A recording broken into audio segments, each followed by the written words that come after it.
thank you everyone for being here today. We'll do some quick introductions and then we'll dive into more about MQA. I'm Vickie Nauman. I run the consultancy CrossBorderWorks, and I work with a lot of tech companies helping them make sense of the music industry. And I'm really thrilled to be here talking with Bob Stuart, who is founder of MQA. Bob, welcome. Oh, thank you very much. It's a real pleasure to be here, and good to see you again, Vickie. I know it's been a few years. Yes, it has, but that's okay. Exactly. Especially now we're not traveling.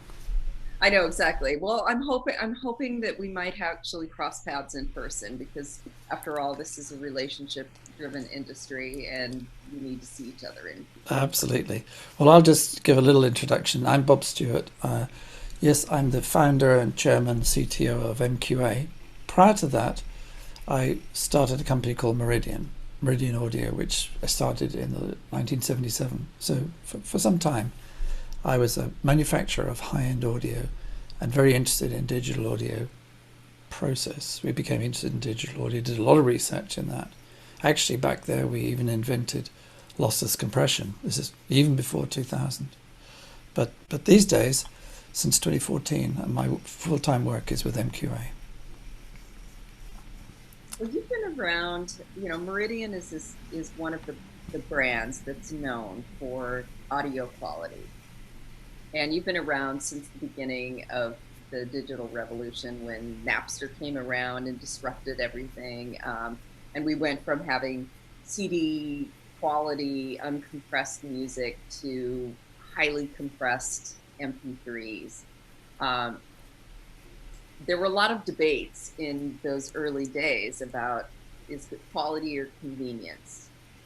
What is it that consumers are going to care about the most? And because we had all sorts of problems with the delivery of music and networks and storage capabilities, everyone interpreted convenience was more important than audio quality. Do you think are we finally beyond that now? The answer is yes and no. My work began in the analog era, before digital existed. And when digital came, obviously we were very interested in it, because digital has a promise that we can store the music.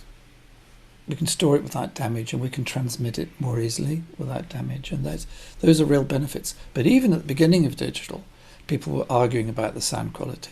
Was it as good as analog, And maybe the biggest movement to digital audio for the consumer was the compact disc.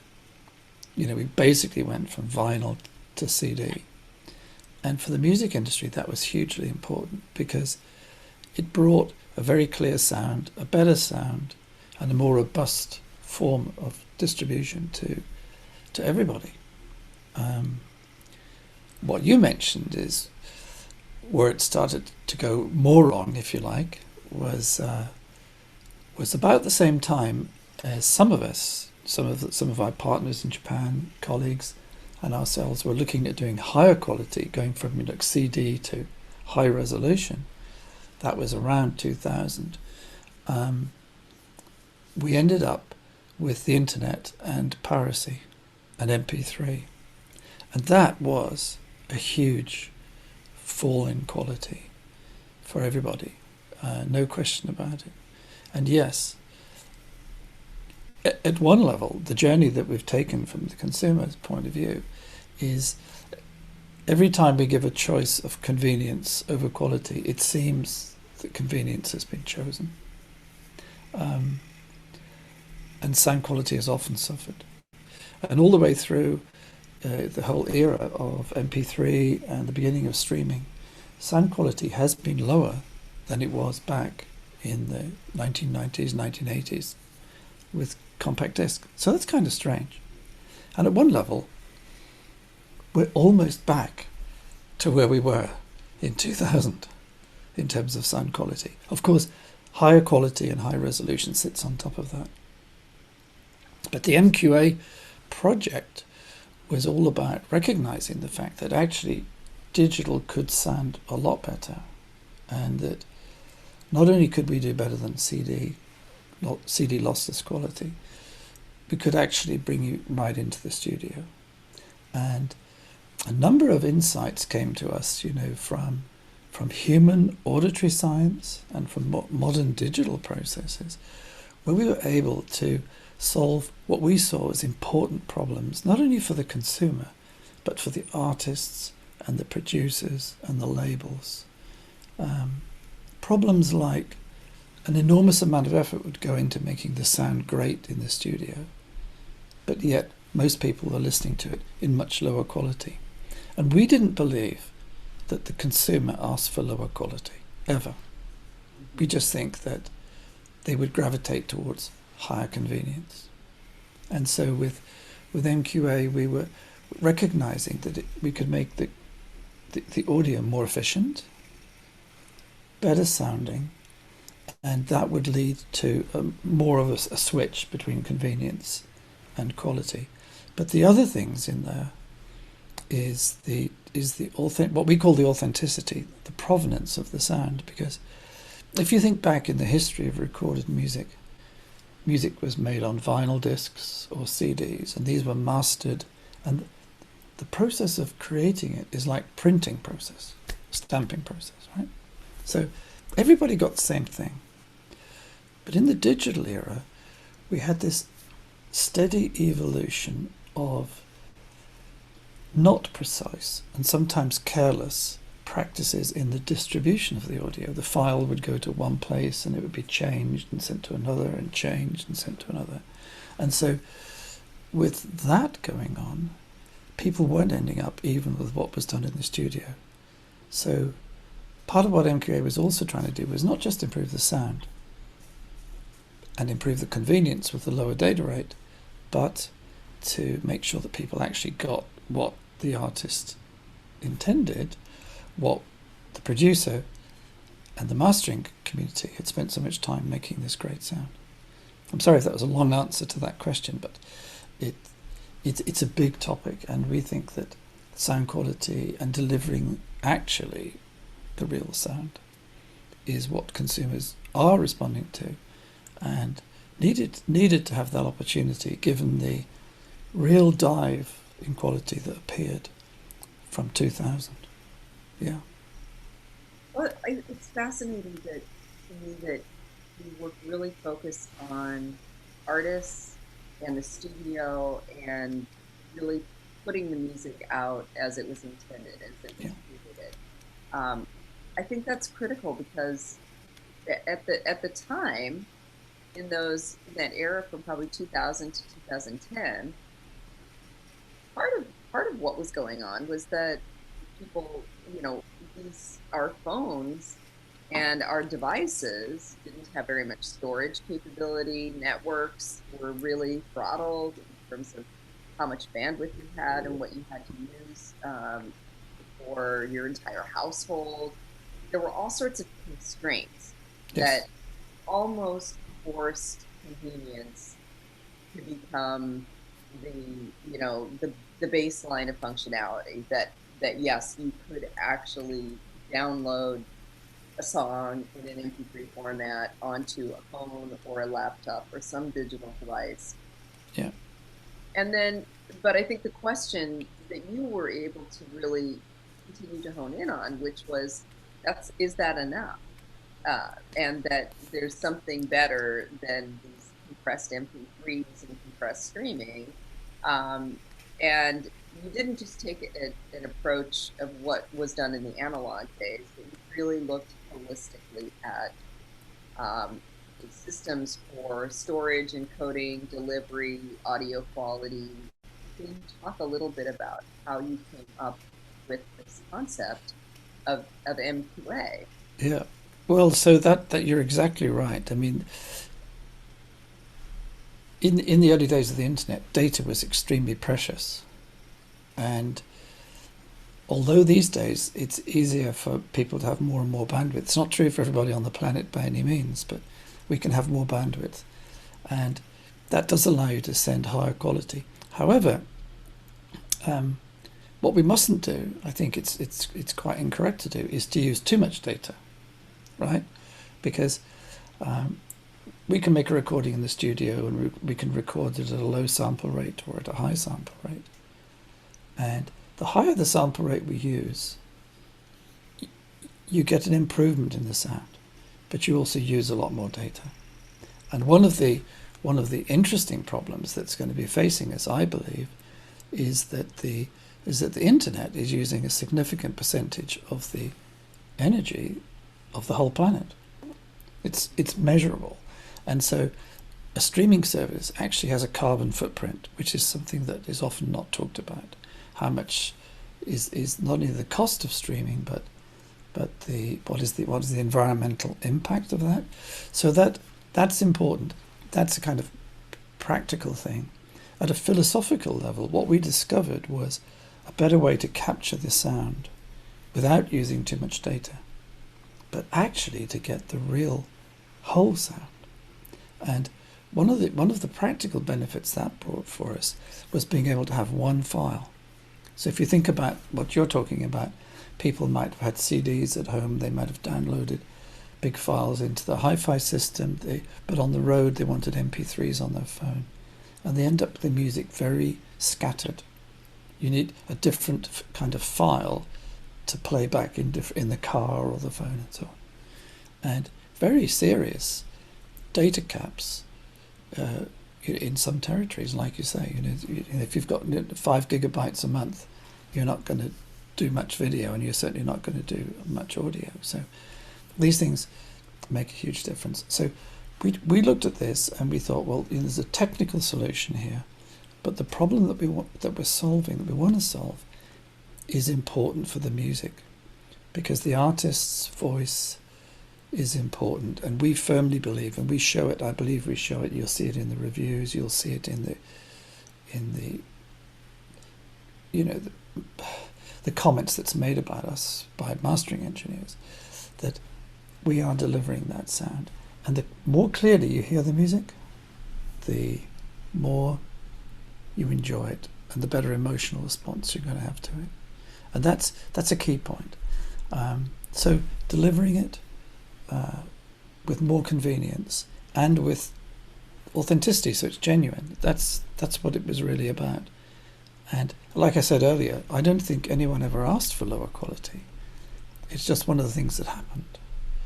And we've been pushing really hard for a decade to raise the standards. And I think we're seeing it. It's the consumers are responding to it. And every time they hear the sound of MQA, they smile and they like it and they understand what it does. Well, it brings out the layers of music that we lost, and I remember distinctly back in the early days when I was traveling a lot. I had my little iPod Nano, and I got a device that had more storage. I got better headphones, and I re-downloaded some of my music, and all of a sudden I heard a fuzzy guitar and stringed instrument and layers in the music that were gone and that were not even really discernible in the compressed MP3. But in the same way that I had to get a different device and get different hardware, you had to do a lot of that. Yes. I mean, right. we had to dismantle the whole chain. And the clever thing about MQA was we do it all completely differently from beginning to end. And yet we made it compatible with the existing system so that you can hear something, you can hear better than CD quality, even if you don't have an MQA device. But the insights that led to this really go into human neuroscience. How do we hear? And what are the kinds of sounds that we're most sensitive to? And what you're talking about, the layers, when you're listening to music, you can differentiate between the instruments. You can hear the acoustics of the room where it's made. You can hear all the nuances. And the nuances in the human voice are incredibly important. So making sure that those were captured and not what we call blurred and smeared is central to MQA. So MQA really is about cleaning the pipe, capturing it and delivering it, and giving you lots of ways to play it back. One of the nice things about what we were able to do is you get one file or one stream, and you can listen to it on the phone, in the car, on your computer, on a hi-fi system, on the go. One of the most popular products these days that are being made with MQA in Asia and in China particularly is called DAPs, digital audio portable devices, like a big iPod. Yeah. So talk to me a little bit about that, because I think that the the quality of music is definitely part of an ecosystem that you have. If you have great quality files, but you're listening to them with your little white earbuds on your phone, it will not sound very good. So it really is about creating a supply chain of getting the music into the DSPs. But at the consumer level, it's also about having the right devices and the equipment. And Asia has always been such an exciting place because where you see all the first and most experimental devices.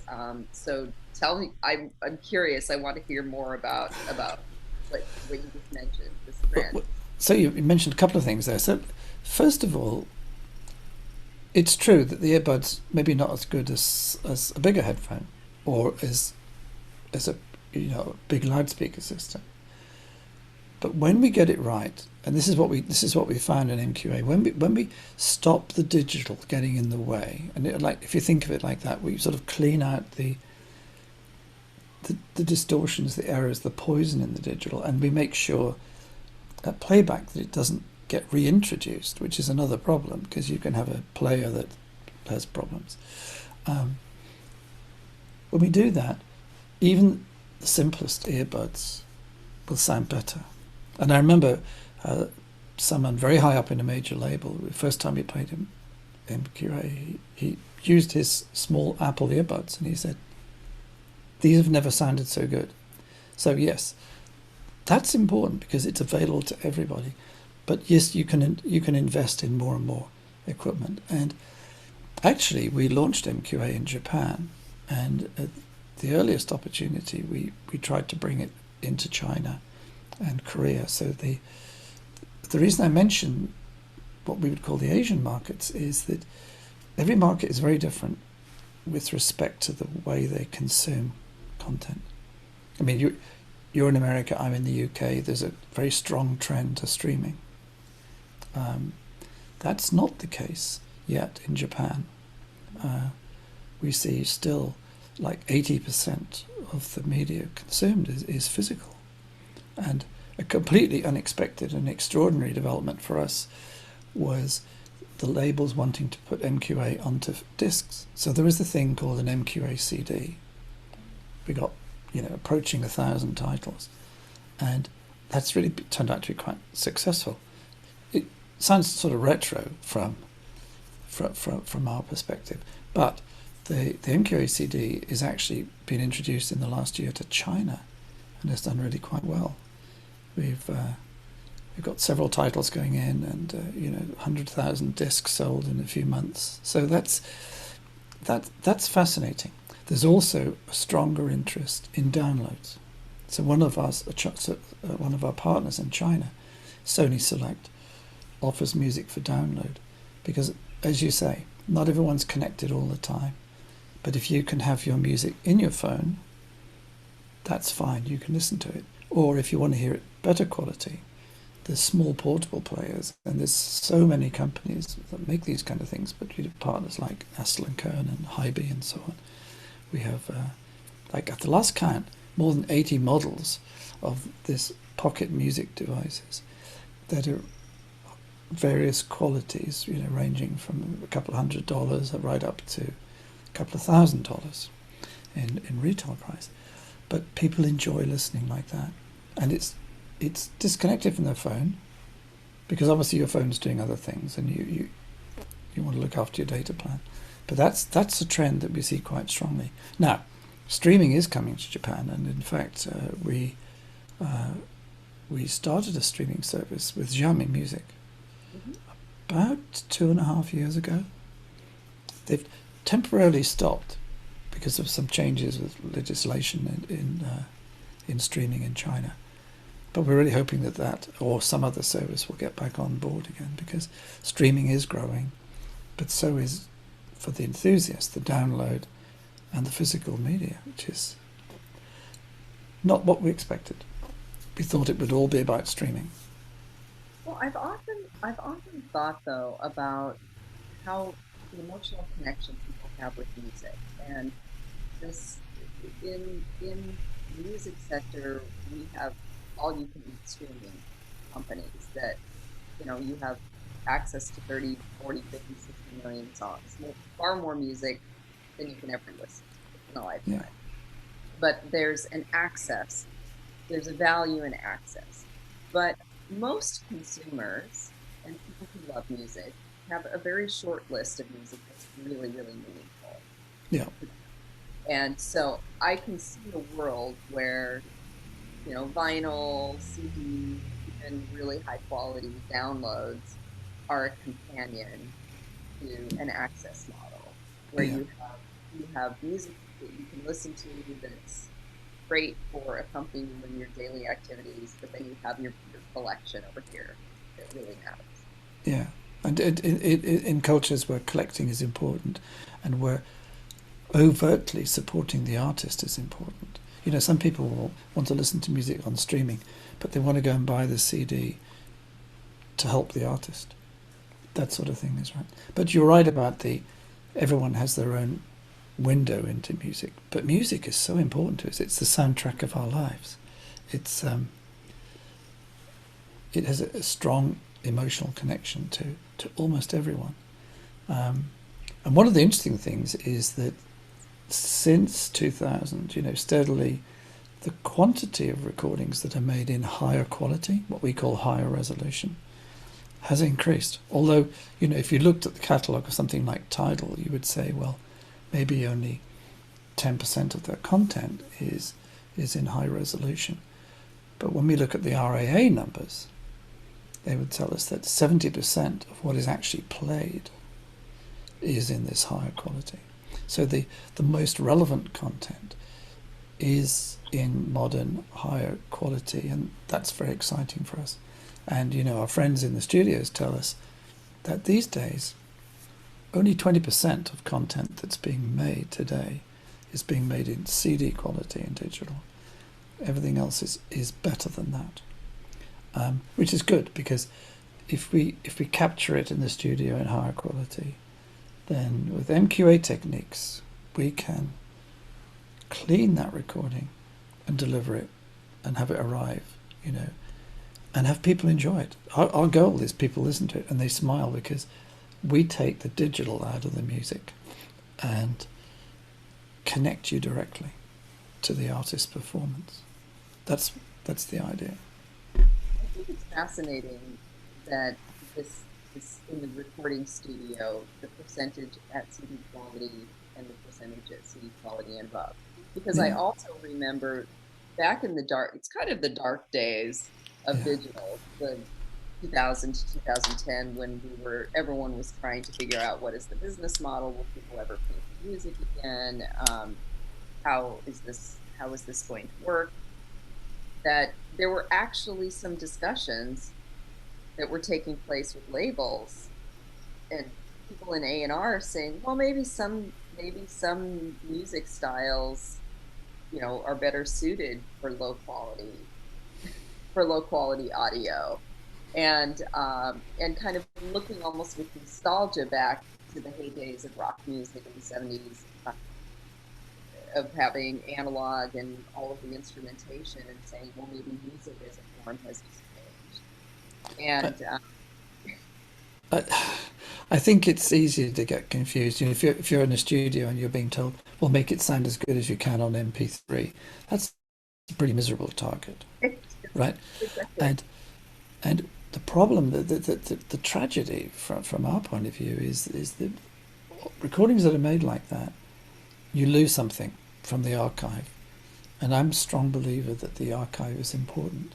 One of the things we've been able to do with MQA, with the help of the labels who are our partners, is go right back, not only to the beginning of digital, but into the analog era.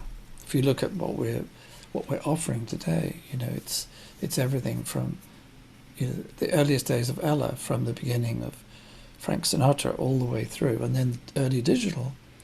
And some of that, in fact, can sound a lot better than later digital, when people were getting confused with compression and squashing and saying, well, it doesn't matter because you're only going to hear it on MP3 anyway. That was a sad cop-out. Yeah, but it's like a continuous education process. So you've actually been able to go back and almost harmonize yes, decades of different recording techniques and different North Stars of the people in the studios thinking about what they, because everyone who's in the studio, they're thinking about how can I mix this for this particular setting? A person listening to vinyl on hi-fi, or a person listening to MP3 on a iPod Nano, or a streaming. Yeah. That's right. But somewhere just before that event, they made the final mix. Recording was captured, and then the job of the mastering engineer literally is to turn that into a vinyl or a CD or a cassette or a stream. And we try to drill back to that performance, the point where they made the recording, they captured it, and everybody said, this is it. This is it. And it's very easy for people to get bound up in the process. So, they'll master it for one thing, and then one of the great difficulties, and some of the top mastering engineers are very frustrated about this, they would create a version and then put it into distribution, and then it would be changed. They might put out a 96K and somebody turns it into an MP3, and then somebody else turns it back into a CD quality, and so you have no idea what you're going to get. And this ability of digital to be fungible, to be changeable in distribution, is a major problem from the quality side point of view. And human nature being what it is, people take the easiest route, not just convenience of sound, but convenience of distribution. So we've worked on this, and we recognized to do that that we had to work in the studios. And we take a completely different approach if it's a tape from the 1950s or 1970s, or it's an early digital, or it's a mid-digital. But then at the other end of the chain, where we play it back with our hardware licensees, each one is adjusted to give the closest possible sound. So we make sure that it survives, and that's part of our vision, and it's working well. We've got more than 100 companies making many hundreds of products, and a quarter of our licensees are Chinese companies making things like D2A converters, small portable DACs, portable players, things like that. Yeah. That's exciting. That's It exciting. is. Because I feel like, this vision that you had with MQA of, delivering the quality audio as the artist had intended. Like, that's very simple. It's very beautiful. It's very pure. And then you marry that with our very, very messy music ecosystem of networks and distributors and partners and hardware and software and devices. I would imagine there was probably a point at which you paused and you thought, okay, this is much bigger and much more complicated than we imagined. We knew that it was going to be a huge task, and we knew that because we were changing the way digital was done, some people were not going to be happy with this. If you try and break the model, paradigm shift. But nevertheless, we knew it was so important to get that sound quality out there and to help the ecosystem that we thought, well, we're just going to do it anyway. And yes, there's been there's always challenges, but we're continually impressed, and it's joyful to see it happen. For example, we've talked a lot about distributing recorded music, pre-recorded music, but a big trend is that MQA can improve the sound wherever there's audio. So you've probably seen we've made announcements and done things like put MQA audio alongside video.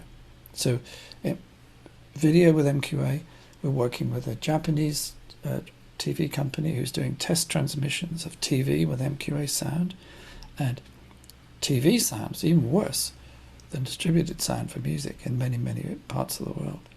Another area is radio. Radio is an important medium. Internet radio has a horrible sound, but we can stream MQA in internet radio. In fact, in the last 2 or 3 months, we launched 2 services. One was Radio Paradise, coming from California, and the other is the Music Bird, a satellite music service in Japan. And more of that, we think, is going to be very exciting, because wherever people listen, if we get the sound better, even if it's a talking book, it doesn't matter what it is. I think that's really good. So we have these different types of sound media can be delivered in MQA. That's exciting, and I do feel like there is a point at which where everything just sounds so much more natural, and that it almost becomes unnatural to hear things that are lower quality or uncompressed, or it sounds old-timey. I'm really fascinated by this 25% of all of the hardware and the partners that you have are in China. Yeah. So that to me, that's exciting. So there's a lot of innovation happening. Can you talk? I know there's probably a lot under NDA, but can you talk about any of the things that are coming out of this region? Well, you mean the brands? Yeah, well, there's a lot of companies. I mean, and some of the well-known household names we're dealing with. Zolu, Sony, iRiver, AudioQuest, Asus does the headphones, the gaming headphones. There's iFi, THX. These are made in these categories.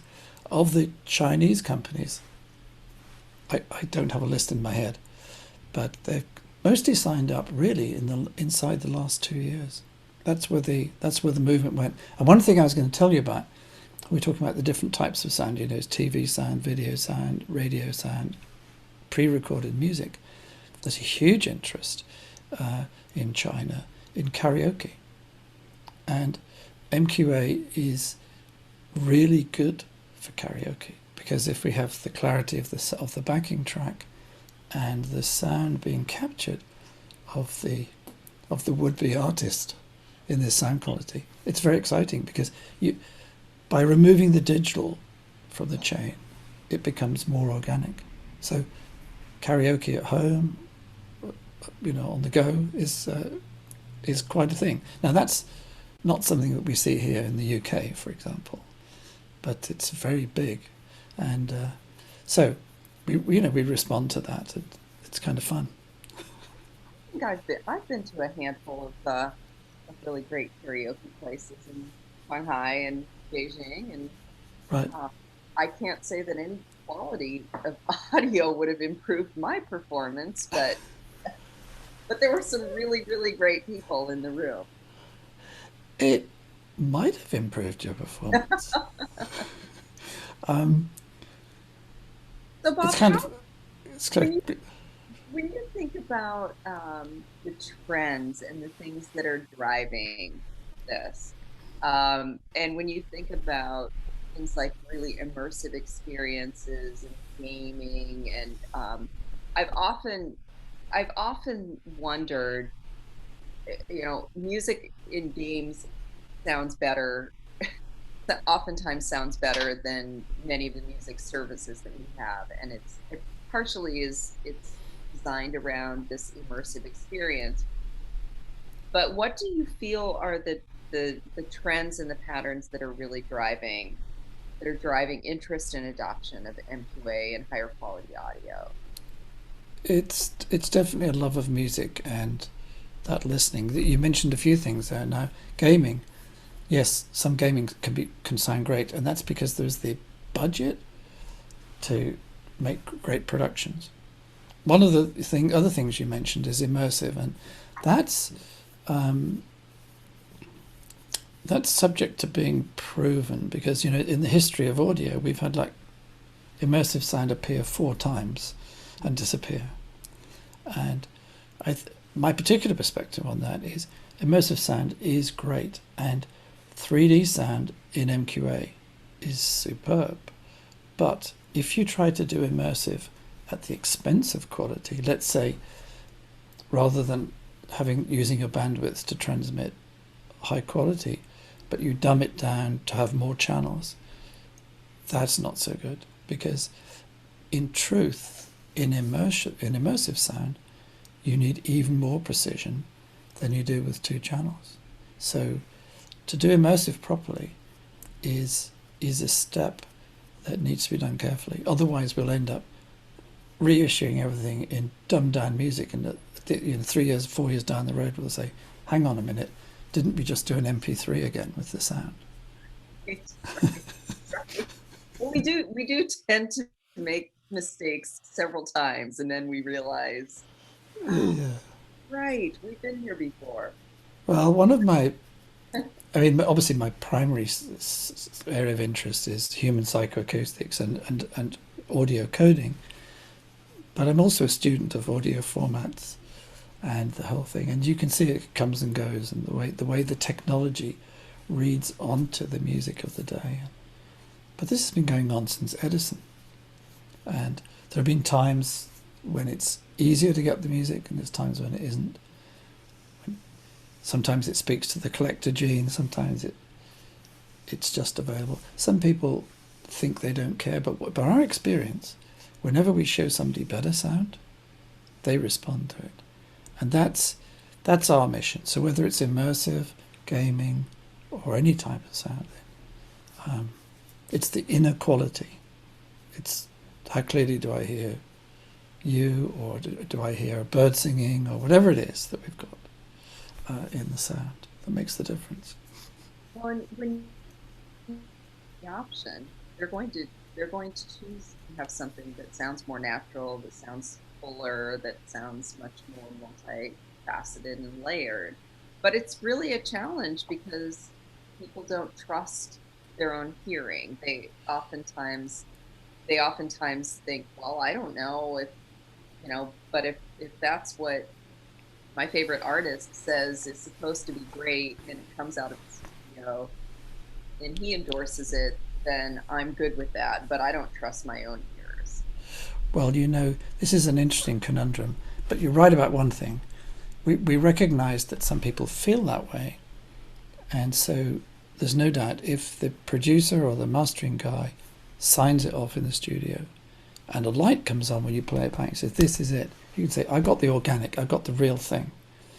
But people think they don't trust their hearing, but actually hearing is our most important sense. It's the sense that we use for survival. It works in the dark, it works around corners. We believe that we can trust our eyes more, but in fact there's more artifacts and time delay and loss of information between our eyes and the real world than there is with our ears. And actually, everybody can hear well. If you pick up the phone, a voice speaks to you, you probably know who it is. If it's somebody you've met, you'll know who it is. You'll say, hi, Bob. Or, if it's a friend, you recognize it immediately, and you learn all the nuances by which we communicate. It's just that our hearing is so flexible. The fact that we can enjoy a song that we like, hearing it coming out of the window as we walk down the street. The cues are few, the sound is damaged, but you like the music, and it takes you there. And the fact that our ears are in fact so robust that we can survive a cocktail party means that we don't feel in absolute terms about it. But actually, when you sit down with the music and you have the sound, you will enjoy it at a much deeper level if the sound is right. That's so fascinating. I could honestly sit here and listen to you talk about this all day, because I do feel like it rings so true to me. The emotional connection, not only to the music itself, but to the layers and the sounds that you can discern from it. But we're out of time, and I want to thank you so much, Bob, for sharing all of these insights. And it's exciting. And I remember when MQA was an idea, and it's so satisfying to see it flourishing and being adopted all over the world. And